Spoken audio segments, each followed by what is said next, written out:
حضرت امام شافعی فرماتے ہیں میرے علاقے کا ایک نوجوان تھا، عالم فاضل نہیں تھا پر نیک بڑا تھا، میرے ساتھ حج کرنے آ گیا اور مجھے وہاں جا کے پتا چلا وہ بھی آیا ہوا ہے۔ فرماتے ہیں وہ حج میں بڑی کوشش کرتا اس سے ملنے کی، تو کہتا حضور کیا حج میں باتیں کرنی، رب رب نہ کریں۔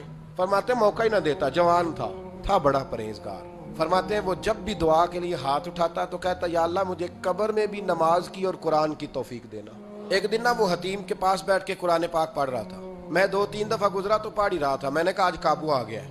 میں اس کے پیچھے بیٹھ گیا اور میرے دل میں خیال تھا کہ جتنا بھی آج پڑھے گا نا میں نے اسے 2-4 باتیں کر کے ہی جانا ہے۔ اس نے قرآن مجید سمیٹا اور میری طرف دیکھ کے کہنے لگا حضور میں بھی آپ کا انتظار کر رہا تھا۔ کہتا میں خوش ہو گیا، لیکن اس نے کمال کر دی، جیب سے چند دینار نکالے اور کہنے لگا حضور آج ظہر کی نماز کے بعد نا میرا انتقال ہو جائے گا، تو یہ نا پیسے رکھ لیں، کفن خرید کے نا تو میرا جنازہ پڑھ کے تو یہاں جنت المعلا میں دفن کر دینا۔ امام صاحب کہتے ہیں میں اگلے لفظ کہنے لگا تھا کہ مجھ پہ سختہ آ گیا، کہنے لگا حضور مہربانی کر دیں کہ آپ میرے علاقے کے ہیں۔ میں چپ کر گیا۔ ظہر کی نماز میں نے دوبارہ اس جگہ پڑھی تو میرے ساتھ صف میں موجود تھا، فرض بھی اکٹھے پڑھے، سنتیں بھی اکٹھی پڑھی، نفل پڑھ کے جب میں نے توجہ کی تو وہ زمین پہ لیٹا ہوا تھا۔ آپ فرماتے ہیں میں نے غسل دیا، کفن دیا، دفن کر دیا۔ کئی سالوں کے بعد میں دوبارہ آیا، اسی جنت المعلا میں مجھے ایک اور جنازہ پڑھنے کا موقع ملا۔ میرے دل میں ہمیشہ خیال آتا تھا کہ وہ تو کہتا تھا یا اللہ قبر میں بھی قرآن کی توفیق دینا، تو یا اللہ مجھے دکھا وہاں پڑھتا ہے کہ نہیں پڑھتا۔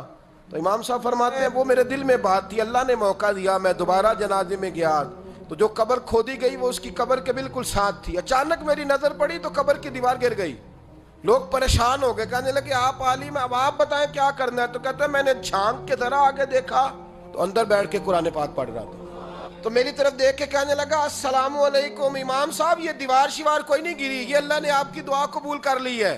آپ کو پتہ چل گیا نا رب نے مجھے قبر میں بھی قرآن پڑھنے کی توفیق عطا فرمائی۔ بھائی قرآن پاک سے دلچسپی، شوق پیدا کریں، ذوق۔ یار کچھ نہ ہو سکے تو اسے دن میں ایک دفعہ چوم کے سینے سے تو لگایا کرو، کبھی اس سے پیار تو کر کے دیکھو۔ یہ اللہ کی کتاب ہے اور اس کا ایک ایک حرف وہ ہے جس کی تشریح مدینے کے چاند نے بیان فرمائی۔